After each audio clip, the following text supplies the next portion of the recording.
నమస్తే.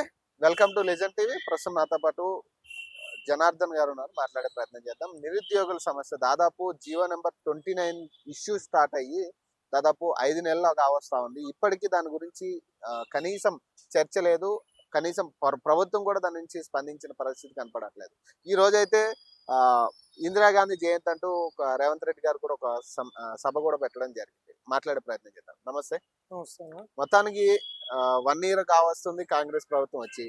మీరు కొట్లాడడం స్టార్ట్ చేసి దాదాపు 1 ఇయర్ కావస్తా ఉంది. కాంగ్రెస్ ప్రభుత్వం స్టార్ట్ అయిన నుంచి మీరు కొట్లాడుతున్నారు. మరేంటి నిరుద్యోగుల సమస్య తీరదా? ఇంకంతేనా? ఇంకా ఈరోజు 19గా ఇంకొక 4-6 రోజులు అయితే రాహుల్ గాంధీ గారు వచ్చి కరెక్ట్ ఒక సంవత్సరం అవుతుంది. రాహుల్ గాంధీ గారు వచ్చి అంటే ఈ సంవత్సర కాలంలో వీళ్ళు చేస్తానే ఏం చేయలేదు. నిరుద్యోగ భృతి ఇస్తున్నారు, ఇవ్వలేదు. 2 లక్షల ఉద్యోగాలు అన్నారు, ఇవ్వలేదు.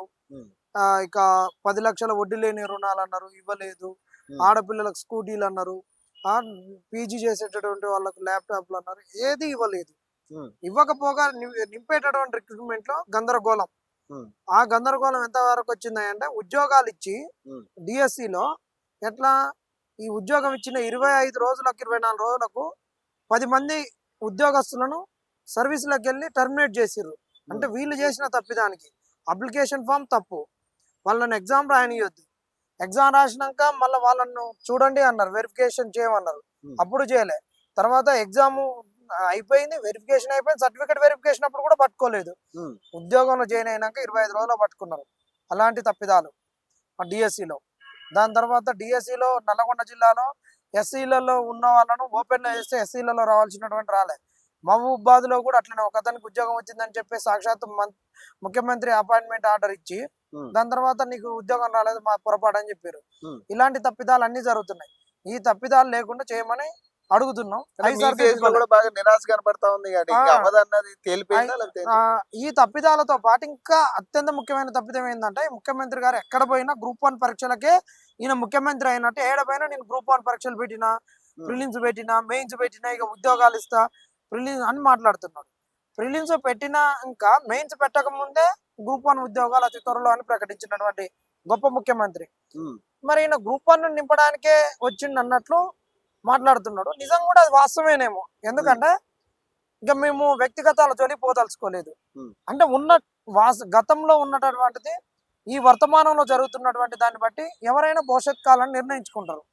ఈ కాంగ్రెస్ లో ఎవరు కూడా ముఖ్యమంత్రులు ఒక రాజశేఖర రెడ్డి గారు తప్పితే గతంలో ఎవరు కూడా కొన్ని సంవత్సరాలు 5 ఏళ్ళు ఫుల్ గా చేసినటువంటి వాళ్ళు లేరు.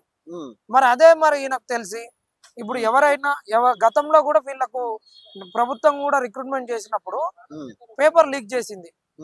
ఏ ప్రభుత్వాలున్నా ఇలాంటి క్రీమ్ జాబ్లు వచ్చినప్పుడు వాళ్ళకు అమ్ముకుంటే వచ్చే పైసల కంటే కూడా ఆఫీసర్లను వీళ్ళని రిక్రూట్ చేసుకుంటే ఏంటంటే వాళ్ళు ఒక 20-30 ఏళ్ళు సర్వీస్ లో ఉంటారు. కాబట్టి వాళ్ళు మేము అధికారంలోకి వచ్చినా రాకున్నా ఈ అధికారులు మాకు పనులు చేసి పెడతారు, చక్క పెడతారు, మాకు అన్ని అయిపోతాయి, మేము చేసిన అక్రమాలను కూడా మేము తొలగినాక మాకు దిగే ఛాన్స్ ఉందంటారా? అంటే దీన్ని బట్టి చూస్తుంటే ఏంటంటే ఇల్లున్నప్పుడు చక్కదిద్దుకోవాలి. కాబట్టి వీళ్ళ కాంగ్రెస్ లో పాసిబిలిటీలు ఉన్నాయి. కాబట్టి మరి దీని కొరకు వీళ్ళు ఈ గ్రూప్ 1 లో డిప్యూటీ కలెక్టర్లు ఉన్నాయి కదా, ఆర్డీఓలు డిఎస్పీలు ఉన్నాయి. కాబట్టి వాటిని వీళ్ళకు అనుకున్నటువంటి వాళ్ళకు, వీళ్ళ జేబులలో ఉండేటువంటి మనుషులకు, వీళ్ళు చెప్పితే వినేటటువంటి వాళ్ళకు, వీళ్ళకి అడుగులకు మడుగులు నొక్కేటటువంటి వాళ్ళకు, రేపు వీళ్ళు అధికారంలో లేకుండా వీళ్ళు ఫోన్ కొట్టగానే వీళ్ళకి చెప్పిన వాళ్ళకి పనులు చేసేటటువంటి వాళ్ళకు, వీళ్ళు ఏమన్నా కింద మీద అయినట్టు అన్నిటిని చక్కదిద్దే వాళ్ళకు చేసి పెడతారా? అలాంటి వాళ్ళనే నింపుకోవడానికి ఇది చేసిర్రా? అలాంటి లిస్ట్ తయారు చేసుకొని పెట్టుకున్నారా? మరి పెట్టుకోబట్టికే కదా ఈయన ఎమ్మటే మీకు ప్రిలిమ్స్ అయిపోయిన వెంటనే మెయిన్స్ ఇస్తా అని చెప్పింది. వీటన్నిటిని చూసి మాకు అదే అనిపిస్తుంది. అంటే కొంతమంది కాంగ్రెస్ నాయకులు ఏమంటారు అంటే ఇదంతా ఇప్పుడు ఎవరైతే జనార్దన్ కావచ్చు, కొంతమంది ఎవరైతే స్క్రీన్ మీద కనపడేటోళ్ళు అందరూ కూడా పెయిడ్ ఆర్టిస్టులు, వీళ్ళకి ఏంటంటే డబ్బులు గుంజడమే పని అయింది. చాలా మందికి నిజంగా చెప్తున్నా, నన్ను కనుక పెయిడ్ ఆర్టిస్ట్ అన్నోని చెప్పుతోటి తంత లంగాలని చెప్పుతోటి తంత బరాబర్ తంత. ఇదే గత సంవత్సరం కిందట జనార్దన్ ప్రచారం చేసినప్పుడు వచ్చి చూసుకోమని, నా బ్యాంక్ అకౌంట్ చూసుకోమని, దేన్ని చూసుకోమను, నోరుని మాట్లాడుతుండ పెంటతోటి మాట్లాడుతుర్రా? వాళ్ళకి విలువలు లేకపోవచ్చు, వాళ్ళకు మానవత విలువలు ఉండకపోవచ్చు, వాళ్ళకు ఒక కుల సోయి ఉండకపోవచ్చు, బడుగు బలైన వర్గాల నుంచి వచ్చిన దాన్ని సోయి ఉండకపోవచ్చు. మాకు ఆ సోయింది మాట్లాడేటువంటి తంతం ఇరగదీస్తాం. వాళ్ళ రేవంత్ రెడ్డి భాషలో చెప్తే పేగులు తీసుకొని మెడకేసుకొని ఊరేగుతాం. ఉమ్. అలాంటి మాటలు పొరంబోకు మాటలు మాట్లాడితే. కానండి ఇప్పటికీ కూడా దీన్ని డైవర్ట్ చేసే పద్ధతే కనపడుతుంది కానీ ఎక్కడ కూడా మీకు సానుకూలంగా ఒక మీటింగ్ గానీ లేకపోతే ఒక సమీక్ష గానీ పెట్టి మాట్లాడదామనే ధోరణి కనపడట్లా. అంటే అయితే పెయిడ్ ఆర్టిస్టులు అనడం లేదంటే ఎక్కడో డబ్బుల గురించి వీళ్ళంతా ఇదంతా వాళ్ళు చేస్తున్నారు చేసేదాన్ని మాకు అపాదిస్తే బాగుండదు. ఉమ్. మేము జెన్యున్ గా కొట్లాడుతున్నాము. ఉమ్. జీవో 29 కి రిలేటెడ్ ఎన్ని కేసుల్లో సుప్రీంకోర్టు నుండి ఎన్ని జడ్జిమెంట్ రాలేదు? ఉమ్. మొన్న కూడా వచ్చింది కదా, మరి దానికి జనార్దన్ ఏం సంబంధం? ఉమ్. రాజస్థాన్ 2019 లో పడ్డ కేసు 2013 లో అయింది. దాన్ని మనకు లార్జర్ బెంచ్ కంటే మొన్న చంద్రచూడ్ గారు పోయేటప్పుడు ఇచ్చిర్రు రాజస్థాన్ కేసు.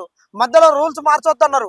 మరి నీకు ఏ మోకం పెట్టుకొని 2022 నోటిఫికేషన్ ఎవరిచ్చిండు నీకు అధికారం? పబ్లిక్ సర్వీస్ కమిషన్ కి ఎవరిచ్చిండు అధికారం అంటున్నావు? ఎవరిచ్చిండు నోటిఫికేషన్ క్యాన్సిల్ చేయడానికి? గవర్నమెంట్ చెప్పింది చేయాలి. గవర్నమెంట్ ఏ రూల్ పొజిషన్ చేంజ్ చేయమంటే చేసి ఇస్తే దాన్ని ఇంప్లిమెంట్ చేయడానికి నాకు కావాల్సిన ఇలాంటి క్వాలిఫికేషన్ ఉన్నంత ఉద్యోగం నింపమంటే నింపాల్సిన బాధ్యత public service commission the. A public service commission A authority ఉందని నోటిఫికేషన్ రద్దు చేసినావు? దాన్ని మరి కోర్టులు ఎందుకు చెప్పుకోలేకపోయారు వీళ్ళు? ఎంతసేపటికి ఈ లాస్ట్ మినిట్ లో వచ్చిర్రు, దీని వెనక వీడున్నాడు, దాని వెనక వీడు ఇన్ని పప్పులు చేయలేదు అన్ని పప్పులు చేయలేదు అని చెప్పారు. మరి మీకు అయినప్పుడు ఏం చేసిర్రు? మీకు జడ్జిమెంట్ కనిపించట్లేదా? మేము చెప్తున్నాం, మాకు జడ్జిమెంట్లు తెలుసు, వాటిలలో పస ఉన్నది కాబట్టి మేము కేసు వేసినాం. మాకు అనుగుణంగా ఈ మధ్యలో సుప్రీంకోర్టు కూడా వివిధ కేసులలో జడ్జిమెంట్లు ప్రొనౌన్స్ చేసింది కాబట్టి వీళ్ళకి ఒళ్ళు వణుకుతుంది. మేము ఇవాళ ఏంటంటే 29 జీవో గురించి మేము ఖచ్చితంగా మళ్ళొక్కసారి ఇక్కడ ప్రెస్ మీట్ పెట్టుకొని ఓన్లీ నిరుద్యోగులం. ఎందుకంటే ఇప్పుడు మీరు అడిగిన ప్రశ్న ఉంది కదా, వెనక వాళ్ళు ఉన్నారు వీళ్ళు ఉన్నారు అనేటటువంటిది, అలాంటి బోకర్ మాటలు లత్కోర్ మాటలకు మళ్ళీ తావియకుండా కేవలం నిరుద్యోగులం. ఏ ప్రజా సంఘాలను కానీ ప్రతిపక్షాలను కానీ ఎవరిని పిలవట్లేదు.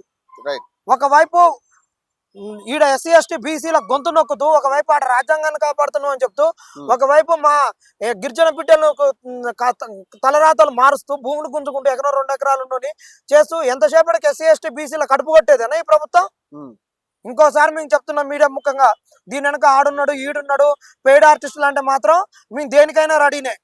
మేము పెయిడ్ ఆర్టిస్టులం కాదు. మీ లెక్క మొక్కలకు రంగులు వేసుకొని మీడియాల ముంగట ఒక రకంగా మాట్లాడుతూ, మీడియా ముంగట అయిపోయినాక మాట్లాడినాక డయాస్ మాట్లాడినాక కౌగులించుకోవటాలు, కడుపులో పెట్టుకొని కితకితలు నవ్వడాలు, మళ్ళీ అంతా అయిపోయినాక నువ్వు ఇది చేయన్నా నాకు అది చేయన్నా నేను ఇట్టన్నా నువ్వు అట్లా అనుకోకన్నా, మీడియా ముంగట కెమెరాల ముంగట తిట్టాలగా అన్న, తర్వాత ఇది వీడియో వైరల్ అవుతుందా అన్న, మంచిగా పోతుందా అని చెప్పుకునే లత్కోర్ బతుకులు మాకు అవసరం లేదు. మనిషి జన్మ ఒక్కటేసారి వచ్చేది, మనిషి లెక్కనే బతుకుతాం. లత్కోర్ బతుకులు బతుకం. ఏదన్నా ఫేస్ టు ఫేస్ చేస్తాం. ఇంతకన్నా దీనం కూడా బతికేది ఒక ప్రపంచంలో ఈ భారతదేశంలో మేము ఇప్పుడు చెప్తున్నాం. ఎందుకు ఇంత ఘాటుగా చెప్తున్నాం అంటే, ఈ రోజు ఇప్పటి కుల వివక్షత అన్ని ఉన్నాయి. ఇంకా ఈ హీనంగా పుట్టుక మా చేతిలో లేదు. ఒక ఎస్సీలో పుట్టి ఎంత అవమానాలు భరించాలో అంతకన్నా అవమానాలు భరించినాం. ఈ స్థాయికి వచ్చిన ఒక పిహెచ్డి చేసుకున్నాం. ఇంతకన్నా కష్టాలు మాకేముంటాయి? ఇంతకన్నా కష్టాలు ఏముండవు. ఇంతకన్నా దరిద్రంగా ఏం బతుకం. ఇంత లత్కోర్ బతుకులు బతకాల్సిన అవసరం మాకు లేదు. ఇంతకన్నా ఉన్నతంగా బతకాల్సినటువంటిది ఒక ఉన్నతంగా ఒక కొట్లాడి తెచ్చుకొని బతుకుతాం, కానీ ఒక పెంటల బొర్రెలు బతుకం. కానీ ఇప్పుడు ఫార్మా కంపెనీకి సంబంధించి మీరు మాట్లాడారు కాబట్టి దీనికి సంబంధించి మీకేమనిపిస్తా ఉంది? అంటే అన్యాయం జరుగుతా ఉంది అక్కడ? అంటే వీళ్ళు ఏమంటున్నారంటే మేము అన్యాయం చేయట్లేదు, అందరికి న్యాయమే చేస్తున్నాం, ఈ బీఆర్ఎస్ లేకపోతే బీజేపీ సోషల్ ఏదైనా 13 లో యాక్ట్ ఉన్నది ల్యాండ్ అక్విజిషన్ కు. ఖచ్చితంగా సోషల్ కన్సెన్సస్ జరగాలి, సోషల్ ఆడిట్ జరగాలి, చేసుకోవాలి. అది లేకుండా ఇట్లా చేసుకోవడం అనేటటువంటిది కరెక్ట్ కాదు. ఎందుకంటే మా విషయం ఉన్నది కాబట్టి మేము దాని మీద మాట్లాడితే అన్ని విషయాలు రాజకీయ పెయిడ్ ఆర్టిస్ట్ అంటారు కాబట్టి అదే మేము ఎక్కువ మాట్లాడట్లే. కానీ ఓవరాల్ గా చెప్తే మాత్రం తప్పు. కూర్చోవాలి. కాంగ్రెస్ అంటే ఎస్సీ ఎస్టీ బీసీ లేదు అన్నారు కాబట్టి ఆ గిరిజన బిడ్డలకు ఉన్నది ఎకరం 2 ఎకరాలు. ఒకటే చెప్తాం, ఆ ఇండ్లు చూసినట్లయితే మంచిగా ఉన్నాయి. ఆ ఊళ్ళో గుళ్ళు గోపురాలు మంచిగా ఉన్నాయి. అంటే వాళ్ళు బొంబాయి పోయి బతికేటోళ్ళు కాదు.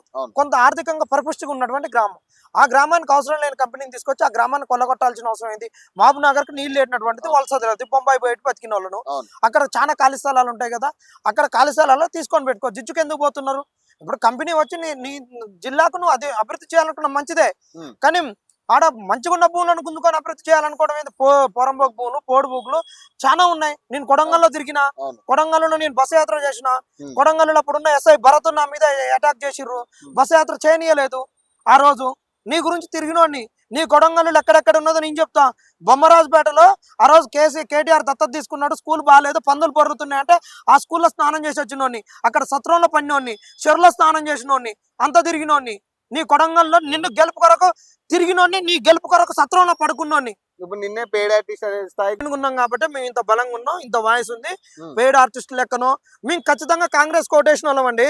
ఉమ్. కాంగ్రెస్ కు ఓటేయకుండా కాంగ్రెస్ ను ఒడగొడుతందుకు పక్క పార్టీకి పోయి డబ్బులు తీసుకొని అక్కడ ఉండి కాంగ్రెస్ ను ఒడగొడుతందుకు అని చేసేసి ఇక్కడికి కాంగ్రెస్ గెలవగానే కాంగ్రెస్ కి రాలేదు, అలుగు నిండగానే అలుగు మీద కొంగలు వచ్చినట్టు మేము రాలేదు. కాంగ్రెస్ గురించి వచ్చినాం, కాంగ్రెస్ వాదం బతకాలనుకున్నాం, కాంగ్రెస్ యొక్క సిద్ధాంతం ఉండాలనుకున్నాం, సామ్యవాద లక్షణాలు ఉండాలనుకున్నాం. దాని నుంచి డివేట్ అయినప్పుడు దాన్ని చక్కదిద్దడానికి ప్రయత్నం చేస్తున్నాం.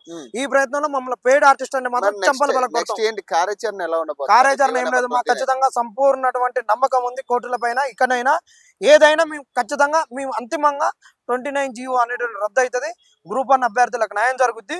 అదే విశ్వాసంతో ఉన్న ఆ విశ్వాసంతో ముందుకు పోతున్నాం. Thank you.